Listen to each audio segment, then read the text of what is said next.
وبه نستعين صلى الله على النبي الكريم.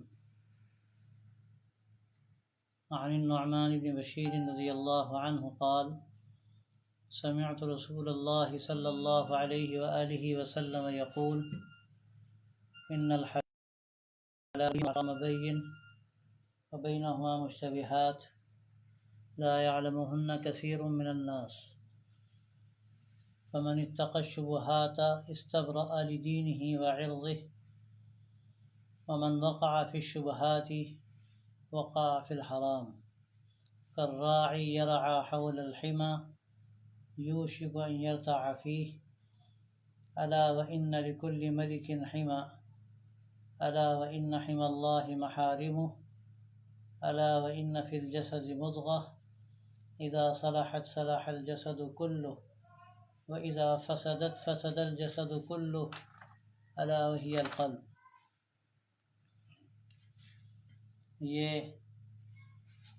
یہ قدر ایک طویل حدیث ہے. اس میں بہت اہم مضمون کو بیان کیا گیا ہے. پہلی بات تو یہ فرمائی گئی ہے کہ حلال اور حرام یہ دونوں بالکل واضح ہیں. حرام بھی کھلا ہوا ہے، حلال بھی کھلا ہوا ہے. قرآن مجید میں اور حدیث میں کی تفصیلات موجود ہیں اور احادیث میں اور زیادہ وضاحت کے ساتھ وہ ساری چیزیں بیان کر دی گئی ہیں. لیکن کچھ چیزیں ایسی ہیں کہ جو مشتبہ ہوتی ہیں. یہ پتہ نہیں چلتا کہ یہ حلال ہیں یا حرام ہیں، اور ان کو اکثر لوگ نہیں جانتے. اکثر لوگ ان سے ناواقف ہوتے ہیں. تو جو ان مشتبہ چیزوں سے بچ جائے گا تو وہ تو اپنے دین کو بھی بچا لے گا، اپنی عزت کو بھی بچا لے گا. اور اگر ان کوئی مشتبہ چیزوں میں پڑے گا تو اس کا ڈر ہے کہ وہ حرام میں پڑ جائے گا. اس میں سماج میں جو کچھ گزرتا ہے اور انسانوں کو، خاص طور سے ایمان والوں کو، ماننے والوں کو چیزوں سے سابقہ پڑتا ہے، یہ اس کا تذکرہ ہے. آدمی قدم بڑھاتا ہے اپنی زندگی میں تو نہ جانے کیا کیا اس کو چیزوں کا سامنا کرنا پڑتا ہے. اب یہ غور کرنا، یہ دیکھنا کہ کیا حلال ہے کیا حرام ہے، یہ ایک ایمان والے کی بنیادی ذمہ داری ہے. تو کچھ تو چیزیں بالکل کھلی ہوئی ہیں. شراب حرام ہے، اور سود حرام ہے، چوری حرام ہے، زنا حرام ہے. یہ چیزیں ایسی ہیں کہ جس میں کس کو کلام ہو سکتا ہے. لیکن انہی میں لوگ چور دروازے نکالتے ہیں اور اس میں شبہ پیدا کرتے ہیں. جیسے شراب حرام ہے، لیکن بہت سی ایسی ڈرنکس شروع ہوئی ہیں کہ جن میں شبہات ہوتے ہیں. بعض مرتبہ اس میں کچھ نشے کی چیزیں ملی ہوتی ہیں اور آدمی سمجھتا ہے کہ اس میں کیا حرج کی بات ہے، یہ شراب تو ہے ہی نہیں. تو وہ ایک مشتبہ چیز ہوتی ہے. اسی طرح ہر جگہ سود کا مسئلہ ہے. ایک سود بالکل کھلا ہوا ہوتا ہے کہ آدمی پیسہ دے رہا ہے اس شرط پر کہ اس کے قرض کے عوض میں ہمیں اتنے پیسے چاہیے. کھلا ہوا سود ہے.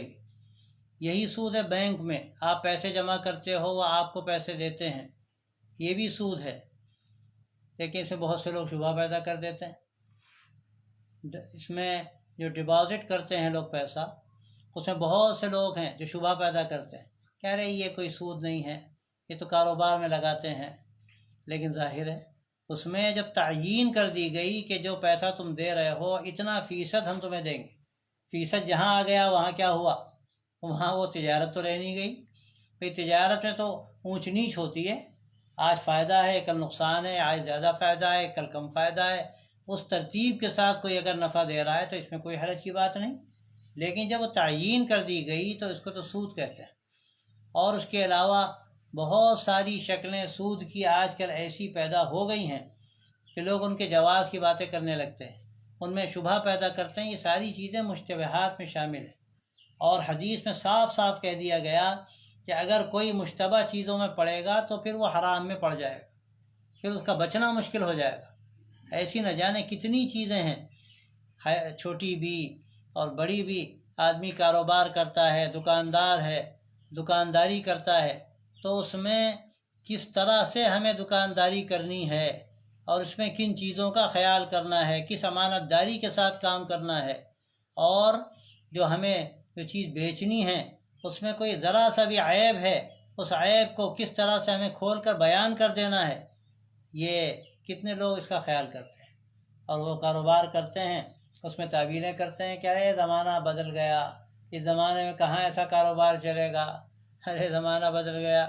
تو اللہ کے احکامات تو نہیں بدل گئے، اللہ کے احکامات وہی ہیں، اور ان احکامات پر اللہ کی طرف سے جو فیصلے ہوتے ہیں وہ بھی وہی ہے۔ ہمیں خود اپنے کو بدلنے کی ضرورت ہے۔ ماحول جیسا ہے، اپنے کو ماحول کے مطابق آدمی بنا لے۔ ہم اگر ایسا کریں گے تو ہم میں اور دوسروں میں فرق کیا ہے؟ ہم پر جو ذمہ داری ہے وہ یہ ہے کہ ہمیں ماحول کو بدلنا ہے، ماحول میں اپنے آپ کو نہیں ڈھالنا ہے، ماحول کو ہمیں بدلنا ہے اور ماحول کو بہتر بنانا ہے۔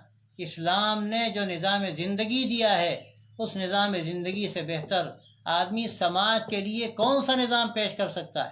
دنیا کی قومیں عاجز ہیں، مسلمانوں کے پاس نظام ہے، لیکن افسوس کی بات یہ ہے کہ مسلمان اس نظام کو پیش کرنے سے قاصر ہیں، بلکہ وہ افسوس کی بات یہ ہے کہ سارے ہیرے اور جواہرات اور سارے خزانے رکھنے کے باوجود دوسروں کے سامنے کاسۂ گدائی لیے کھڑے ہوئے ہیں۔ اس سے بڑھ کر افسوس اور شرم کی بات کیا ہے؟ تو بھائیوں، یہ جو صورتحال ہے، ایک دکاندار دکانداری کر رہا ہے تو اب وہ یہ نہیں دیکھتا کہ اس میں کس قدر ہم غلط کام کر رہے ہیں، یہاں تک کہ اب تو صورت یہ ہو گئی کہ کھلی ہوئی جو چیزیں حرام ہیں ان کو لوگ اختیار کر لیتے ہیں، جس کے بارے میں سخت کلمات ہیں۔ میں نے پہلے بھی حدیث عرض کی کہ ایک لقمہ بھی اگر حرام مال کا کوئی حلق کے نیچے لے جاتا ہے تو لقمہ کیا، لقمہ نہیں، آگ کا انگارہ ہے۔ آج دنیا کی زندگی میں پتہ نہیں چلتا، آخرت کی زندگی کے اعتبار سے دیکھیے تو آگ کا انگارہ ہے وہ۔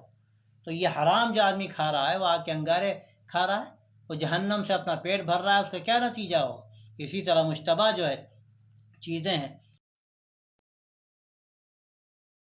ان میں اور وہ اس کا طریقہ یہ ہے کہ نہیں جانتا ہے، جاننے والوں سے پوچھے۔ لیکن میں نے عرض کیا تھا اب حالت یہ ہے، لوگ فتویٰ لیتے ہیں تو یہ دیکھتے ہیں کہ ہمارے مطلب کا فتویٰ جہاں ملے وہاں ہم جائیں گے۔ کوئی فتویٰ تو جیسا آپ سوال کرو گے، جیسا استفتاء تمہارا ہوگا اس کے مطابق فتویٰ ہو جائے گا۔ آپ کیا لکھ رہے ہو، آپ پوری بات نہ بتاؤ، اس میں آپ چھپا لو کچھ نہ کچھ اور پھر اپنے مطلب کا فتویٰ لے لو، تو یہ تم دھوکہ دے رہے ہو۔ تو یہ دھوکہ جو ہے یہ کس کو تم دھوکہ دے رہے ہو؟ حقیقت میں دیکھا جائے تو آدمی اپنے آپ کو دھوکہ دے رہا ہے، حقیقت سے چشم پوشی کر رہا ہے۔ تو یہ جو صورتحال ہے اس میں بہت زیادہ توجہ کرنے کی ضرورت۔ آج تو حرام سے بچنا مشکل ہو گیا، آدمی اگر حرام سے نہیں بچے گا تو ایمان خطرے میں ہے، اس کو کلمہ بھی پتہ نہیں میسر ہوگا نہیں ہوگا۔ اور ہمیں حکم ہے کہ حرام تو حرام، ہمیں مشتبہ چیزوں سے بھی بچنا ہے، ہمیں اس سے بھی پرہیز کرنا ہے۔ اور حرام میں آدمی جو پڑتا ہے وہ پڑتا ہی یہیں سے ہے کہ جب مشتبہ چیزوں کو اختیار کرتا ہے، رے ٹھیک ہے چلتا ہے، اب کہاں تک دیکھیں گے، اب تو سماج میں سب چیزیں چلتی ہیں اور اب اس سے بچنا تو بھائی بڑا مشکل ہے۔ جب یہ آدمی کی فکر بن جاتی ہے، یہ سوچ بن جاتی ہے، تو پھر اس کے بعد ایک قدم اور آگے بڑھ جاتا ہے اور حرام میں پڑ جاتا ہے۔ اس لیے جو مثال آپ صلی اللہ علیہ وسلم نے یہاں پر دی ہے، بہترین مثال ہے کہ جیسے کسی بادشاہ کی شکارگاہ ہو، اور زمانے کا دستور تھا، اب تو یہ دستور تقریباً ختم ہو گیا۔ بڑے بڑے جو بادشاہ ہوتے تھے ان کے عام طور پر بڑی بڑی شکارگاہیں ہوتی تھیں، جنگل ہوتے تھے، وہاں وہ شکار کھیلنے جایا کرتے تھے، اور وہ جنگل جو ہوتے تھے ان کے لیے خاص ہوتے تھے اور وہاں کوئی داخل نہیں ہو سکتا تھا۔ اگر کوئی داخل ہو جائے وہاں پر، کسی کی جانور چلے جائیں تو اس کو سخت سزا دی جاتی تھی۔ تو وہ لوگ جاتے تھے وہاں اور جا کر وہاں شکار کھیلتے تھے، اور اس کے بعد وہ ان کی چیز خاص ہوتی تھی۔ تو یہاں مثال دی گئی ہے کہ جس طرح سے شکارگاہ میں اگر آدمی اپنے جانور قریب لے جائے گا، جو باؤنڈری ہے وہ باؤنڈری کوئی ایسی نہیں ہے کہ اس میں دیوار کھڑی ہو، بس وہ علامتیں ہیں، آپ قریب گئے، جب تو جانور ہے، آپ کی آنکھ بچی، وہ ایک قدم آگے بڑھ گیا، اب وہاں آگے بڑھ گیا تو آپ پر تو آ گیا مقدمہ، آپ کو تب مل جائے گی سزا۔ آپ کہیں کہ ہاں وہ تو جانور تھا، وہ غلطی سے چلا گیا، وہ کہے گا میاں تم قریب کیوں گئے؟ جب تم قریب جاؤ گے جانور کو لے کر تو کیا ہوگا؟ بھئی جانور تو جانور ہے، وہ ایک قدم آگے بڑھ جائے گا۔ آپ صلی اللہ علیہ وسلم نے مثال دی کہ اگر آدمی یہ سوچے گا کہ یہاں تک تو ٹھیک ہے، اتنا تو جائز ہے، اتنا تو کر لیں، پھر اس کے بعد ہم رک جائیں گے، اس قدر باؤنڈری کے قریب اگر آدمی جائے گا تو باؤنڈری کے پار ہو جانا اس کے لیے کچھ زیادہ مشکل نہیں ہوگا، اور اپنے کو روکنا اور بچانا اس کے لیے آسان نہیں ہوگا، جبکہ قرآن مجید میں کہا گیا کہ ان النفس لامارۃ بالسوء الا ما رحم ربی، کہ نفس جو ہے یہ برائیوں پر آمادہ کرتا ہے سوائے اس کے جس پر اللہ کی رحمت ہو جائے، جس پر اللہ کی رحمت ہو جائے، اللہ اس کے نفس کو کنٹرول کر دے، یہ تو بڑی نعمت ہے اللہ کی کہ جس کا نفس کنٹرول میں آ جائے، اور نفس کو کنٹرول کرنے کا نسخہ بھی اللہ کے نبی صلی اللہ علیہ وسلم نے آگے جو جملہ ہے اس میں واضح فرما دیا ہے، اس کی تفسیر عرض کر دی جائے گی، اور یہاں اسی لیے اس کو واضح فرمایا ہے کہ نفس کو کنٹرول کیے ہوئے بغیر حرام و حلال کا فرق کرنا اور حرام سے بچنا، خاص طور سے مشتبہ چیزوں سے بچنا، یہ کوئی آسان کام نہیں، یہ بڑا مشکل کام ہوتا ہے، لیکن جب آدمی اپنے کو کنٹرول میں کرنے کی کوشش کرے گا تو اللہ کی مدد بھی ہوتی ہے۔ تو ہم کو حکم دیا گیا کہ دیکھو قریب مت جاؤ، قریب مت جاؤ۔ اسی لیے ایک بات کہی جاتی ہے، بزرگوں سے میں نے سنی، کہ آدمی گناہ کا عادی ہوتا ہے، لوگ پوچھتے ہیں کیسے بچیں، تو یہ بات کہی جاتی ہے کہ دیکھو گناہ کے جو مبادیات ہیں پہلے ان سے بچو، جب تک تم گناہ کے مبادیات سے نہیں بچو گے، ان اسباب سے نہیں بچو گے کہ جو بعض مرتبہ جائز ہوتے ہیں، اس وقت تم گناہ سے نہیں بچ سکتے۔ اس لیے وہی ہے کہ چراگاہ کے اندر جانے کی ممانعت ہے، باہر تو ہم چرا سکتے ہیں نا جانور، لیکن جو ہمیں مثال دی گئی کہ اگر تم چراگاہ کے قریب پہنچ گئے، وہاں جائز ہے جانا، وہاں کوئی رکاوٹ نہیں، لیکن اب خطرہ کس بات کا ہے؟ خطرہ اس بات کا ہے کہ جانور کو تم روک نہیں پاؤ گے، جانور آگے چلا جائے گا۔ بالکل اسی طرح جو لوگ اپنے کو گناہوں سے بچانا چاہتے ہیں، اس کا طریقہ یہ ہے کہ اس کے جو مبادیات ہیں، اس کے جو ذرائع ہیں، جہاں پہنچ کر گناہ کا خیال آ سکتا ہے، وہاں جانا کوئی گناہ کا کام نہیں، لیکن وہاں پہنچ کر گناہ کا خیال آتا ہے اور وہاں پہنچ کر آدمی گناہ کرتا ہے، تو ایسی جگہوں پر جانا اس کے لیے مناسب نہیں۔ یہ گویا کہ وہاں جانا مشتبہات میں آ گیا۔ اب وہاں اگر جائے گا تو بالکل اسی طرح سے ہے جیسے چراگاہ کے قریب جانور کو لے جائے کہ جانور قابو میں نہیں ہوتا، چراگاہ میں چلا جائے گا، اسی طرح نفس قابو میں نہیں ہوتا، وہ گناہ کے اندر قدم رکھ دے گا۔ تو اس لیے حکم ہے یہ کہ مشتبہ چیزوں سے بچو، اور اس کا طریقہ آپ صلی اللہ علیہ وسلم مثال دے کر ارشاد فرما دیا کہ جیسے چراگاہ کے آدمی قریب اپنے جانور کو نہیں لے جائے گا تو بچے گا، اور قریب لے جائے گا تو شکار ہو جائے گا، اندر جانور چلے جائیں گے۔ اسی طرح گناہوں سے حرام چیزوں سے بچنا، یہاں تک کہ مشتبہ چیزوں سے بچنے کا آدمی جب اہتمام کرے گا تو اس کے لیے بچنا آسان ہوگا۔ اور اگر وہ سوچے گا کہ ہاں یہ بھی ٹھیک ہے، وہ بھی ٹھیک ہے، اتنا تو کر لیں، اتنا تو کر لیں، جیسے کہ آج کے سماج میں ہو رہا ہے، آدمی ہیلے حوالے کرتا ہے اور اپنے کام کے لیے، اپنے مقصد کے لیے، اپنی دولت کے لیے، اپنی جھوٹی عزتوں کے لیے ایسی چیزیں اختیار کر لی جاتی ہیں کہ ان پر پردے ڈالے جاتے ہیں نہ جانے کن کن چیزوں کے، تو ظاہر ہے اس کے بعد بچنا کوئی آسان کام نہیں۔ تو اس حدیث میں بڑی بنیادی بات جس کا تعلق خاص ہمارے سماج سے ہے، انفرادی زندگی سے بطور خاص اور اجتماعی زندگی سے بھی ہے، اس کے لیے ایک گویا کہ دستور بتا دیا گیا کہ دیکھو تمہیں حلال بھی بتا دیا گیا، تمہیں حرام بھی بتا دیا گیا، لیکن بہت سی چیزیں ہیں جن کے بارے میں کچھ شبہ ہوتا ہے کہ بھئی صحیح ہے کہ نہیں ہے، تو اس میں یاد رکھو اگر تم ان سے بچ لو گے تو تمہارے لیے حرام سے بچنا آسان ہوگا، اور اگر ان مشتبہ چیزوں سے تم نہیں بچو گے تو تمہارے لیے حرام سے بچنا مشکل ہوگا۔ اب جیسا کوئی مسئلہ معلوم کرنا، ہمیں معلوم نہیں کہ جائز ہے کہ ناجائز ہے، تو جب تک مسئلہ پوری طرح سے واضح نہیں ہوا اس وقت تک تم اس کام سے بچو۔ اگر تم نے خدا نخواستہ تم نے اس میں اپنے آپ کو ڈال دیا اور بعد میں سوچا کہ پوچھ لیں گے تو پھر کیا ہوا، ہو سکتا ہے وہ حرام ہو، تم حرام میں پڑ جاؤ۔ اسی طرح کتنی چیزیں ایسی ہوتی ہیں، خود علماء کے لیے، جاننے والوں کے لیے جب تک بات واضح نہ ہو جائے اس وقت تک اس چیز سے بچنا ہی مناسب ہوتا ہے۔ بہت سے لوگ کہتے ہیں، تبصرہ کرتے ہیں جو خاص طور سے دانشور طبقے کے لوگ ہیں کہ مولوی تو بہت دیر میں فیصلہ کرتا ہے۔ ایک زمانہ تھا کہتے تھے مائک پر اذان دینا جائز نہیں، ایک عرصہ گزر گیا، اس کے بعد کہتے ہیں کہ ہاں اب جائز ہے، اب کوئی حرج ہے، اب نماز بھی ہو رہی۔ ان کو سمجھنا چاہیے کہ یہ علماء کوئی فیصلہ جلد بازی میں نہیں کرتے، اور یہ حکم الہی ہے، اللہ کے نبی کا حکم ہے، وہ جتنا غور کر سکتے ہیں کرتے ہیں۔ جب بال کی کھال ان کے سمجھ میں آ جاتی ہے تب اس کے بعد پھر وہ فیصلہ کرتے ہیں کہ ہاں یہ جائز ہے، یہ مکروہ ہے، اور یہ ایسا ہے اور یہ ایسا ہے۔ کوئی جلد بازی میں فیصلہ اگر جلد بازی میں اس طرح کے فیصلے کرنے کے لیے علماء تیار ہو جائیں تو کیا نتیجہ نکلے گا؟ نتیجہ یہ ہوگا کہ شریعت کا تیا پانچا ہو جائے گا، شریعت کا تیا پانچا ہو جائے گا، کتنی چیزیں ناجائز قرار دے دی جائیں گی، کتنی چیز جائز قرار دے دی جائیں گی، اور کچھ دنوں بعد پتہ چلے گا کہ نہیں وہ غلط تھا۔ احتیاط بہتر ہے بھائی، ابھی مناسب نہیں، ابھی بچنا بہتر ہے۔ بعد میں جب واضح ہو گئی بات کہ ہاں اس میں کوئی حرج کی بات نہیں، کوئی غیر شرعی چیز نہیں ہے، تو اس میں کوئی حرج کی بات نہیں، اس کو بتا دیا جائے کہ بھائی ٹھیک ہے آپ اس کو اختیار کر لیجیے۔ تو یہ ایک ہمیں اصول دیا گیا، ایک مزاج اپنا مزاج بنانے کے لیے ایک ہمیں راستہ بتایا گیا کہ دیکھو حلال بھی صاف صاف تمہارے سامنے، حلال بھی صاف صاف تمہارے سامنے، اس میں حلال کو اختیار کر لو، حرام سے بچ جاؤ۔ پھر اس میں کوئی حرام میں پڑ جائے تو یہ تو بہت ہی خطرناک بات، یہ تو آخری درجے کی بات، پھر اللہ کی مدد کہاں سے آئے گی؟ جیسے کہ آج ہم مسلمانوں کی صورتحال ہے کہ سود لیں، رشوت لیں، شراب کے نشے میں مسلمانوں کا حال ایسا خراب ہو رہا ہے، معلوم عورتیں بھی اس میں مبتلا ہیں، اور بھی شراب نہیں تو یہ تعبیری شرابیں ہیں جو اور نشے کی چیزیں ہیں، مختلف ڈرنکس ہیں، اس میں وہ مبتلا ہوتے ہیں، اور نہ جانے کیا کیا خرابیاں ہیں جن کو بیان کرنا مشکل ہے، کھلے حرام میں مبتلا ہوتے ہیں۔ اس کے بعد اللہ کی مدد کہاں سے آ سکتی؟ اللہ کی مدد تو ایسی آتی ہے اپنے ان خاص بندوں پر جو اللہ کے ماننے والے، اللہ کے دین کے پوری طرح سے ماننے والے، اللہ کے نبی صلی اللہ علیہ وسلم کی شریعت کو پوری طرح سے فالو کرنے والے ہی نہیں بلکہ پوری طرح سے اس کو اپنی زندگی میں ڈھالنے والے، ان کے ساتھ دیکھو تاریخ میں ایسی 20 مثالیں ہیں کہ اللہ تعالیٰ کیسی مدد کرتا ہے۔ لیکن آج ہم لوگوں کی زندگی تو عجیب و غریب ہے، عام طور پر آپ تلاش کریں تو 2-4 لوگ مل جائیں گے دین پہ عمل کرنے والے، پوری طرح اگر سماج آپ تلاش کرنا چاہیں، اسلامی سماج جہاں دین پر پوری طرح سے عمل ہوتا ہو، وہ کوئی آسان نہیں۔ اس سماج کو بنانے کے لیے ہمیں اصول سمجھنے کی ضرورت ہے کہ حلال اختیار کیا جائے، حرام سے بچا جائے، جو مشتبہ چیزیں ہیں ان میں بھی احتیاط ضروری ہے، ان سے بھی اپنے آپ کو بچایا جائے، تب سماج بنے گا، تب آدمی حرام سے بچے گا، حرام سے بچنا اس کے لیے آسان ہوگا، اور اگر وہ یہ نہیں کرے گا تو اس کا ڈر ہے کہ وہ حرام میں پڑ جائے گا۔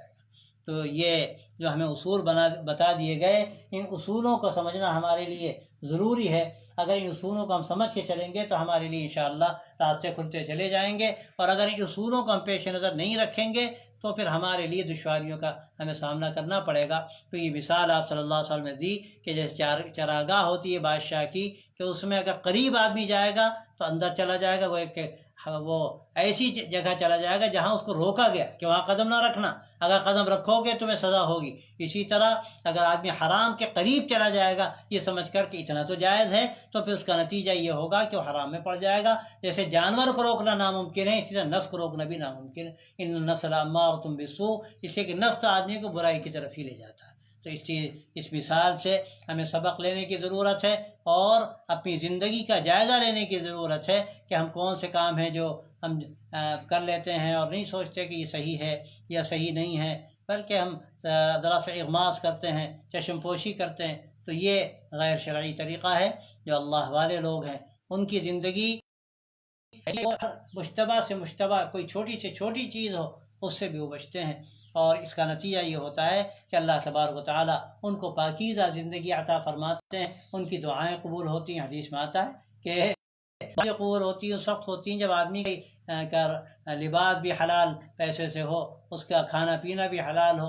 اگر یہ سب چیزیں حلال نہیں ہیں تو حدیث میں آتا ہے کہ وہ کہتا ہے ہاتھ اٹھا کر یا اللہ یا اللہ یا رب یا رب، اس کا پینا حرام، اس کا کھانا حرام، اس کا لباس حرام، فأنا یستجاب لہ، تو کہاں سے اس کی دعائیں سنی جائیں گی، کہاں سے دعائیں قبول ہوں گی؟